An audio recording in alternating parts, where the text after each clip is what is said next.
নমস্কার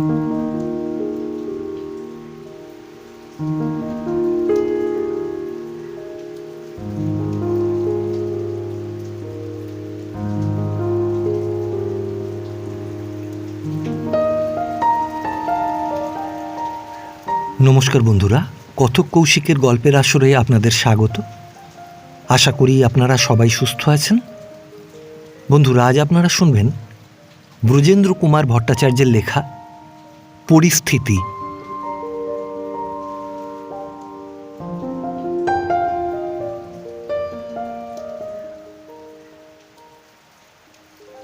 শীতের বর্ষা, ভোর থেকে শিশে ভারী আকাশ ভেঙে কান্না ঝরছে।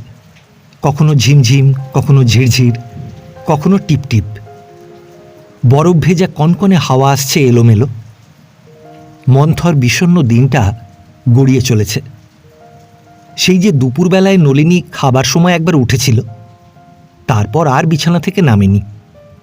এমনকি ২৭ নম্বরে গিয়ে তাসের আড্ডায় যোগ দেবার উৎসাহটুকু পর্যন্ত নেই।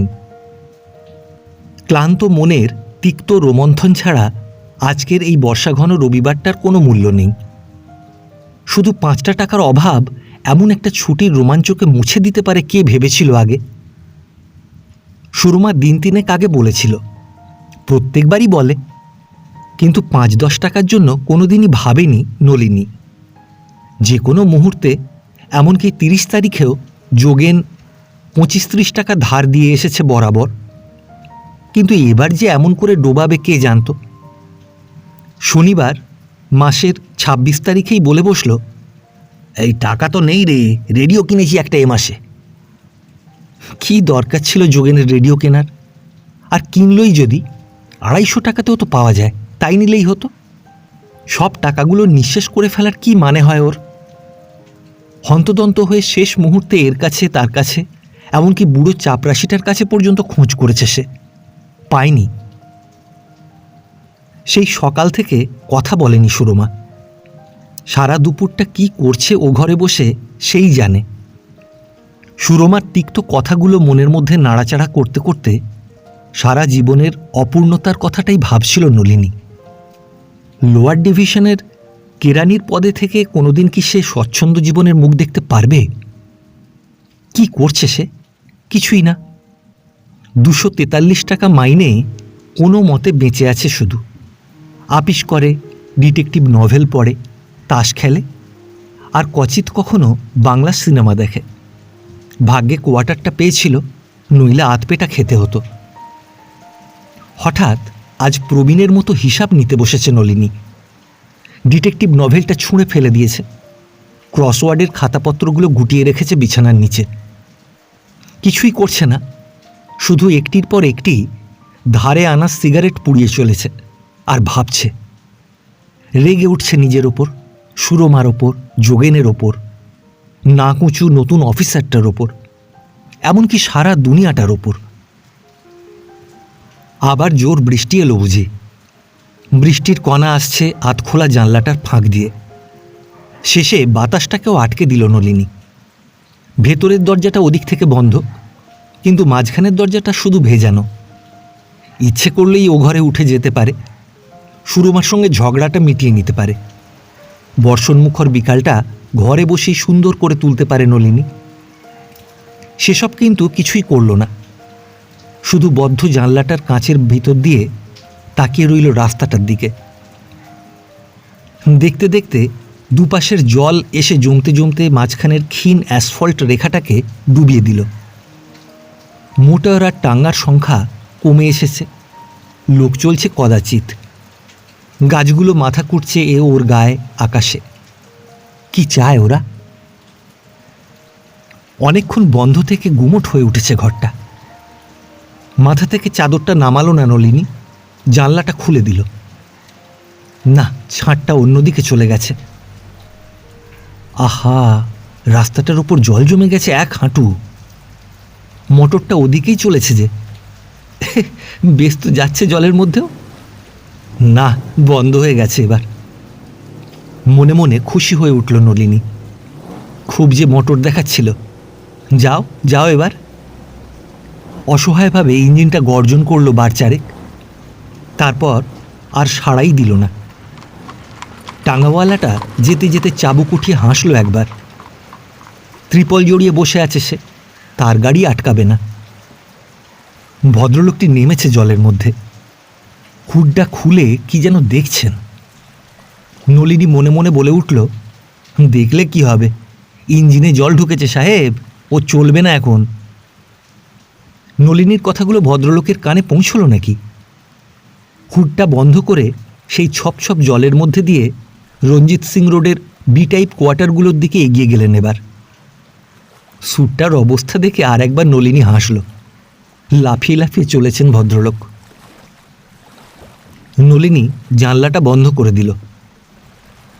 লালার দোকান থেকেই চড়া দামে আলু পেঁয়াজ আনতে হবে, হয়তো কয়লার জন্য ওর কাছ থেকেই 8 আনা পয়সা ধার করতে হবে আজ।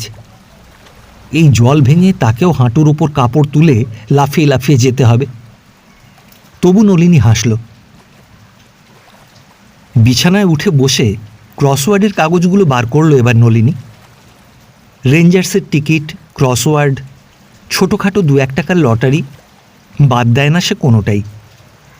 চান্স কম, কিন্তু কেউ না কেউ তো পায়। সে যে কেউ তো সেও হয়ে যেতে পারে। আর এছাড়া তো স্বচ্ছন্দ জীবনের সম্ভাবনা দূরের কথা, আশাটুকু পর্যন্ত নেই। সন্ধ্যার আগেই অন্ধকার ঘনিয়ে এসেছে। উঠে লাইটটা জ্বালিয়ে দেবার মতো মনের অবস্থাও নয় নলিনীর। আধখোলা জানলা দিয়ে পালিয়ে আসা হাওয়াটুকু হাড় পর্যন্ত কাঁপিয়ে দিচ্ছে মাঝে মাঝে। বিছানার ওপাশটা বরফের মতো ভিজে ঠান্ডা। নলিনী এবার লেপটা টেনে নিয়ে বুক পর্যন্ত ঢেকে শুয়ে পড়ল। তারপর স্বপ্ন দেখতে লাগলো সেই অসম্ভাব্য দিনগুলোর। যদি সে ফার্স্ট প্রাইজটা পেয়ে যায়।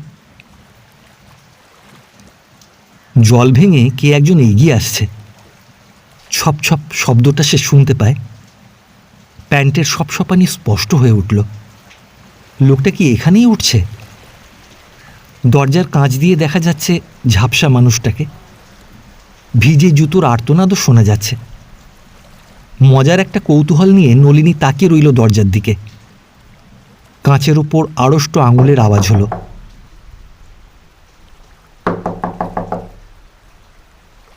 নলিনীকে উঠতে হলো এবার লেপটা ছেড়ে। দরজাটা খুলল না। বিছানার ওপরেই উঠে বসে জানলা দিয়ে মুখ বাড়িয়ে শুধালো, कौन? ভাঙা হিন্দিতে জবাব এলো, इधर नलिनी बाबू रहता है।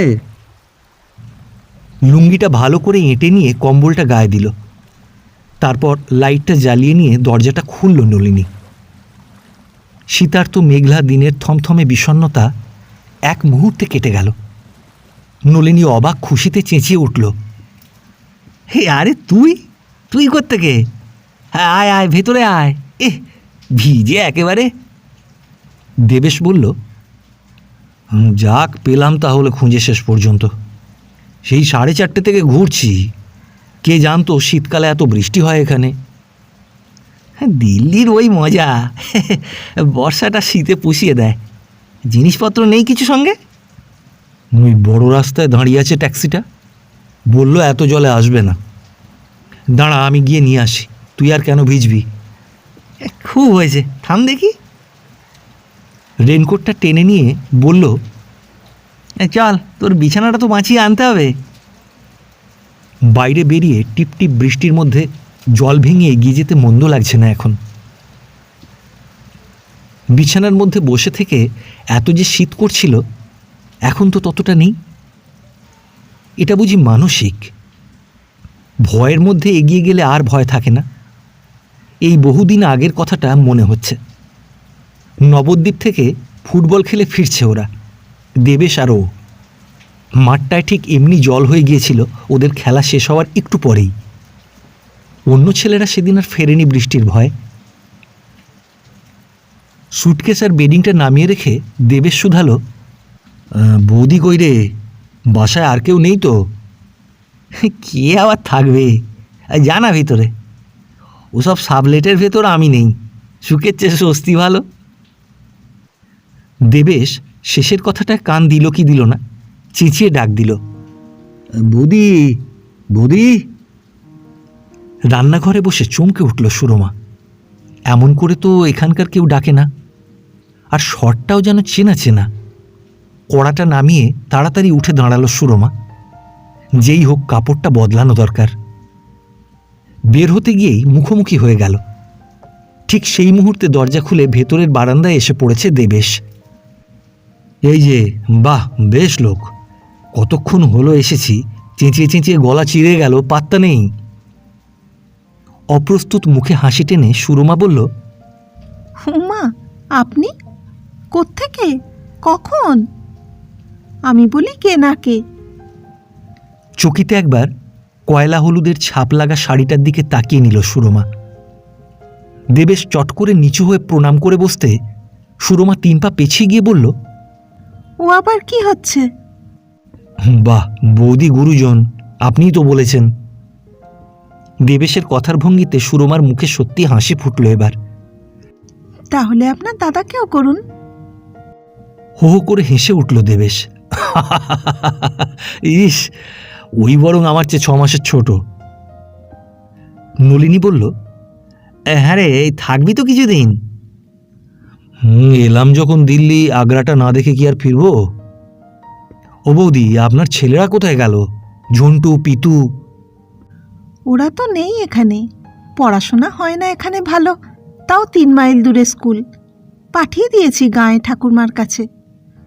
ওসব কথা পরে হবে, কাপড় জামাগুলো ছাড়ুন তো দেখি, শীত করছে না? ড্রয়ার্স থেকে শুরু করে সোয়েটার, কোট কিছুই বাদ নেই। ভেতরে পৌঁছতে এখনো কিছুক্ষণ দেরি আছে। তা হোক, নতুন জায়গা, গরম জলে চান করে ফেলুন বরং, ভেজার পর চান না করলে অসুখ হতে পারে। দেবেশ স্নানের ঘরে গেলে সুরমা বলল, একটা পাউরুটি এনে দেবে? চা দেবো কি দিয়ে? নলিনী চট করে মুখটা তুলে ধরে বলল, রাগ পড়েছে মহারানীর? বাবা, কি রাগ! সারাদিন কথাই বলনি। আর নিজে? সেসব ফয়সালা রাত্রে হবে, এখন তাড়াতাড়ি যাও তো। আর হ্যাঁ, লালাজির দোকান থেকে আলু পেঁয়াজ এনো একসঙ্গে। কয়লা কয়লা আনতে হবে না? তোমার ভরসায় কি আর বসে আছি এখনো? কয়লা না আনালে উনুন ধরালাম কি দিয়ে? তোমার আর কি, দরজা জানলা এঁটে শুয়ে আছো। একটা টাকা বের করে দিল সুরমা। নলিনী অবাক হয়ে বলল, ও, পয়সা লুকিয়ে রেখে আমাকে জ্বালানো হচ্ছিল সকাল থেকে, হ্যাঁ? বটে, কত পয়সা দাও আমাকে যে লুকিয়ে রাখবো? সকালবেলায় পুরনো কাগজ বিক্রি করলাম না, 2 টাকা পেয়েছিলাম। 10 কয়লা আনিয়েছি, আর এই আছে মোটে। কি দিয়ে যে খেতে দেবো দেবেশবাবুকে জানি না। নিজেদেরই চলছে না মাসের শেষে, আবার। ছি, কি বলছো রমা, কখনো তো আসে না। আহা, তাই বলছি নাকি? চাল আটা না হয় লালাজির দোকান থেকে আনলে। হাতে কিচ্ছু নেই, ভদ্রলোককে আদর আপ্যায়ন। হ্যাঁ, আর নাও, দেবুর সঙ্গে আর কুটুম্বিতা করতে হবে না, আমরা যা খাচ্ছি তাই খাবে। তাই কি হয়? এই তো প্রথম এলো আমাদের এখানে। শোনো, তুমি চট করে যাও। আর হ্যাঁ, ডাল দাও একটু এনো, কাল সকালে চায়ের সঙ্গে দেব কি? রাত্রেও না হয় লুচি ভেজে দেব, মাছ তরকারি না হলেও চলে যাবে। সুরমার ভরসা ছিল পরের দিন মাছওয়ালাটা আসবে, তার কাছ থেকে একদিন ধারে নিলেই চলবে। চেনা লোকটা কিন্তু এলো না সেদিন, এমনকি পরের দিনও না। ভাগ্যিস সবজিওয়ালা এলো বুধবার, আর কপি টমেটোর সময়, নইলে কি দিয়ে যে খেতে দিত সুরমা। লালাজির দোকানের আলু পেঁয়াজ আর ডালের বড়া দিয়ে তো আর রোজ রোজ অতিথিকে ভাত দেওয়া যায় না। কিন্তু পরদিনও যখন মাছওয়ালাটা এলো না, সুরমা রেগে গিয়ে রাত্রে বলল, কাল যেখান থেকে পাও 5টা টাকা অন্তত আনতেই হবে। এরকম করে রোজ রোজ নিরামিষ খাওয়ানো যায় মানুষকে? সবাই জানে মাছ মাংস এখানে সস্তা কলকাতার চেয়ে। 3 দিন ধরে শুধু আলু আর কপি। নলিনী ইতিমধ্যে চেষ্টা করেছে, চিন্তিতভাবে বলল, আর 2 দিন তো মোটে, পরশুই তো মাইনে পাচ্ছি। সেও রাতের আগে নয়। না বাবু, আমার লজ্জা করে খেতে দেবার সময়। আর এদিকে রোজ লুচি ভেজে দেওয়া, খরচা হচ্ছে না? মাছ মাংস আনলে ভাত রুটি যা হয় দেওয়া যায়। একটু চুপ করে থেকে নলিনী বলল, হ্যাঁ তাহলে এক কাজ করি, দেবুর কাছ থেকেই না হয় কটা টাকা নিয়ে নি, কি বলো? সুরমা অবাক হয়ে বলল, তোমার কি মাথা খারাপ হয়েছে? কি ভাববে ও? আরে তাই তো বলছি, সবাই জানে মাসের শেষ, আর 2-3 দিন যাক না, তারপর যত খুশি খাইও। সুরমা রাগ করে বলল, কাল থেকে তুমি ভাত বেড়ে দিও, আমি পারবো না।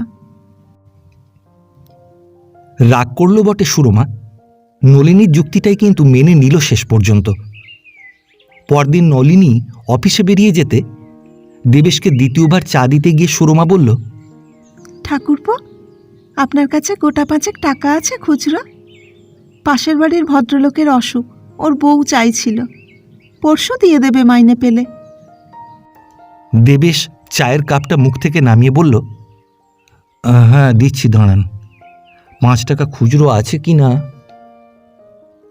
বুক পকেটটা দেখে বলল, ও খুচরো তো নেই বৌদি, ওই সুটকেসটায় আছে খামের মধ্যে, দেখুন 10 টাকার নোট আছে বোধহয়। নোটটা নিয়ে নিজেই বাজারে গেল সুরমা। এ বেলায় আর হবে না, ও বেলায় বরং রুটির সঙ্গে মাংস করাই ভালো মাছের চেয়ে। ঝুঁকের মাথাতেই সুরমা মাংসটা বেশিই কিনে ফেলল। বাকি 5 টাকা ফেরত দিতে যেতে দেবেশ বলল, আরে 10 টাকা দিলেই তো পারতেন, অসুখ বিসুখের বাড়ি দরকার হতে পারে। দরকার হলে নিজেই নিত, ওই তো ফেরত দিয়ে গেল। বিকেলবেলা দেবেশ বাড়ি ফিরল না দেখে খুশি হলো সুরমা। রাতের জন্য লুচি ভাজল শেষ পর্যন্ত। বিকেলে জলখাবারের উপর আর খান ছয়েক করলেই হয়ে যাবে, আর মাংসটা তো বেশিই আছে। দেবেশ ফিরল সেই 9টায়। নলিনী বলল, কিরে এত দেরি যে, গিয়েছিলি কোথায়? দেবেশ বলল, আরে সীমন্ত এখানে কমার্স মিনিস্ট্রির আন্ডার সেক্রেটারি, বলিসনি তো তুই? হঠাৎ অফিসে দেখা হয়ে গেল, ধরে নিয়ে গেল বাড়িতে। হ্যাঁ রে, বলল তোর সঙ্গে দেখা সাক্ষাৎ হয় না, ক্লাস ফ্রেন্ড, এক জায়গায় আছিস অথচ দেখা হয় না। ব্যাপারটা কি, মাইনের তফাৎ? হ্যাঁ কতকটা বোধ হয়, 2-1 বার গিয়েছিলাম ওর বাসায়, বুঝলাম ঠিক পছন্দ করে না, তারপর আর যাইনি। সে কি রে, শুনেছিলাম বটে এখানে এই রকম, কিন্তু ক্লাস ফ্রেন্ড। কিন্তু আমাকে তো খুব খাতির করলো, পরশু আবার ডিনারের নেমন্তন্ন করলো। কি বলিস, রিফিউজ করে দিই? বাহ, যাবি না কেন? বলেছে যখন নিশ্চয়ই যাবি। আরে তোর সঙ্গে তো আর কোনো খারাপ ব্যবহার করেনি। সুরমা সাড়া পেয়ে ঘরে ঢুকে বলল, কি এত দেরি যে? এদিকে সব জুড়িয়ে জল হয়ে গেল। নলিনীকে আগে বলেনি সুরমা। খেতে বসে সে অবাক হয়ে মুখের দিকে তাকাতে সুরমা চোখের ইঙ্গিতে একটা খুশি ভরা ধমক দিল শুধু। দেবেশ বলল, ওরে বাবা, আজ যে একেবারে নেমন্তন্ন বাড়ি, এত মাংস কে খাবে?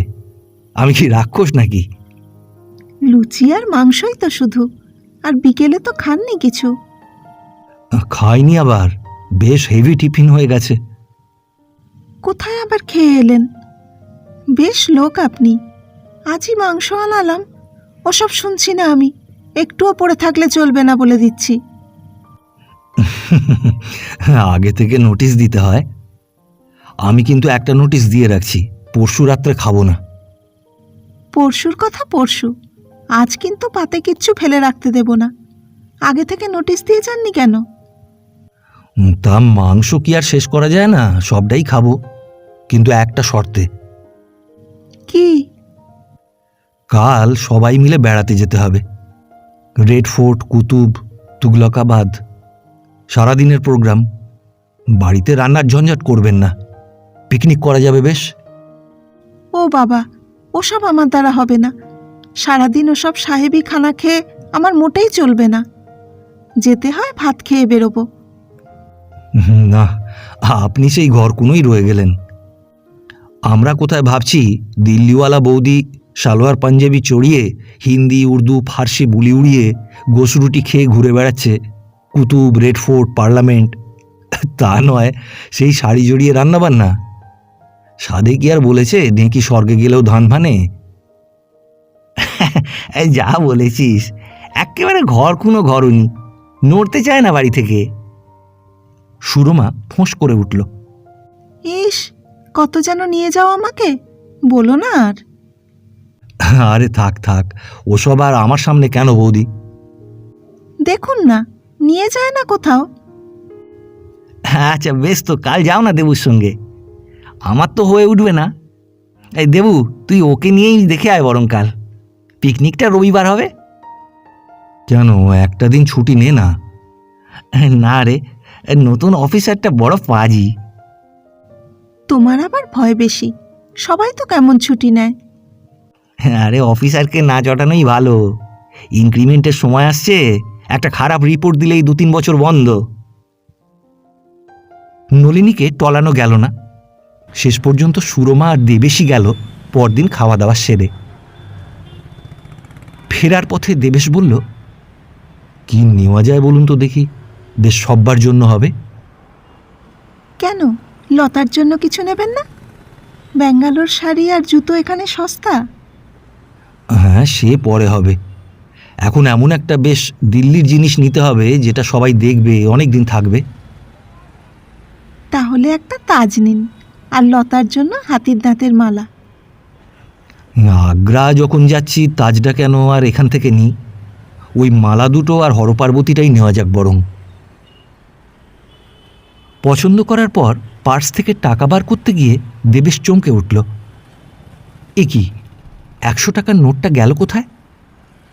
পকেটের কাগজপত্রগুলো বের করে দেখল, না, নেই তো। যতদূর মনে পড়ে নোটটা পকেটেই ছিল। পরশুদিন বিকালবেলাতেই তো বের করে রেখেছিল পকেটে। আবার কি অন্য কাগজপত্রের সঙ্গে সুটকেসে রেখে দিয়ে এলো? সুরমা বলল, কি হলো, টাকা আনতে ভুলে গেছেন তো? দেবেশ চিন্তিত মুখে হাসি টেনে বলল, হ্যাঁ তাই তো দেখছি। যাগে পরে নেওয়া যাবে, এখন আছি তো এখনো 4-5 দিন। বাড়ি ফিরেই সুটকেসটা খুলে ফেলল দেবেশ। টাকাটা না পাওয়া পর্যন্ত ভয় হচ্ছে তার, হারিয়ে গেল না তো। দুবার কাগজপত্র সুটকেসের পকেটগুলো দেখল দেবেশ। আশ্চর্য, কোথায় গেল টাকাটা?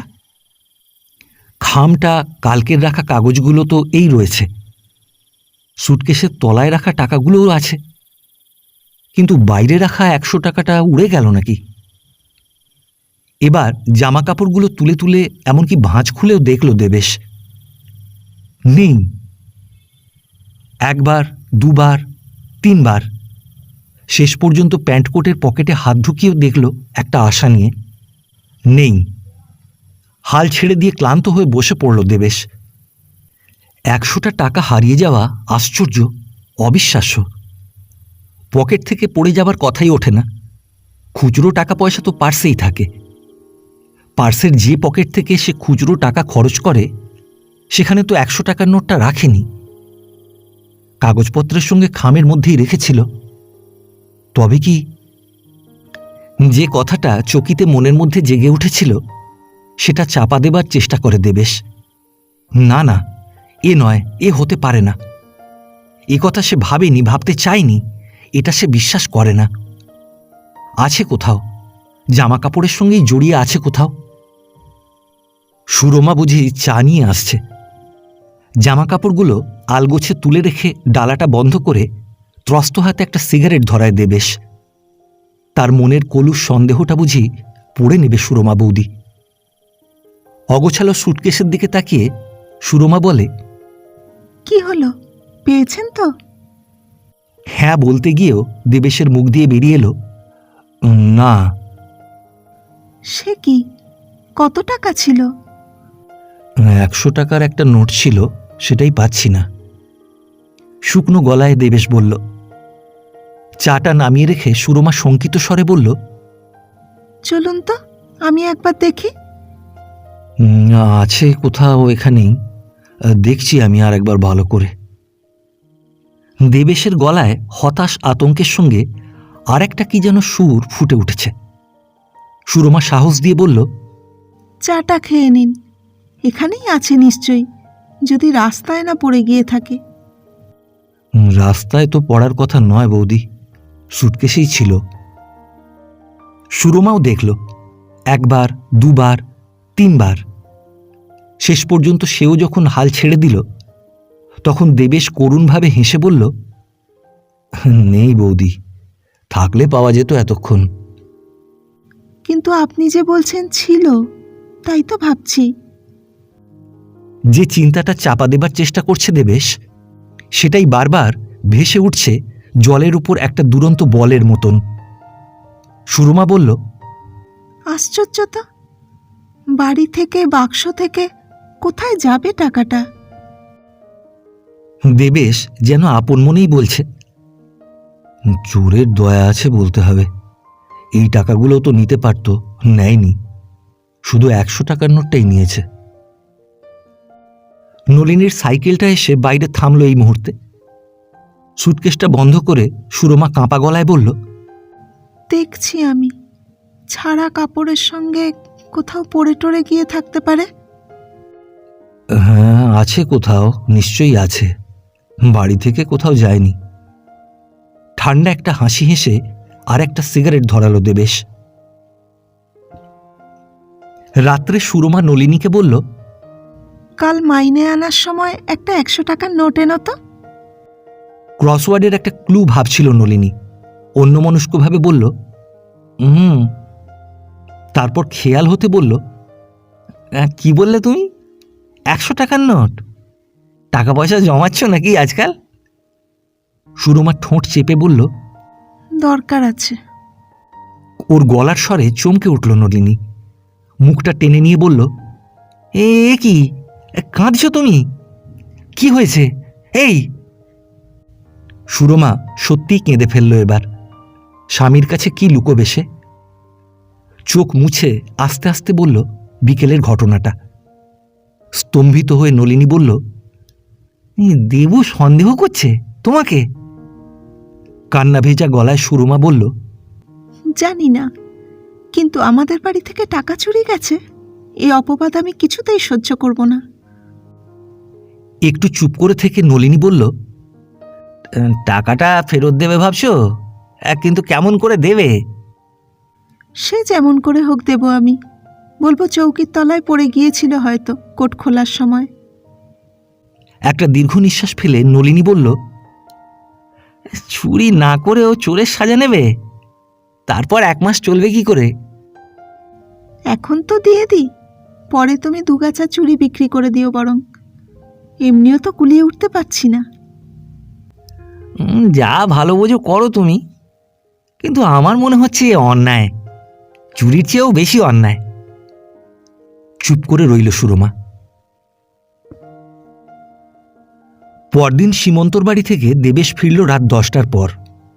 দরজা খুলে দিয়েই সুরমা বলল, আপনার টাকাটা পাওয়া গেছে ঠাকুরপো। পাওয়া গেছে?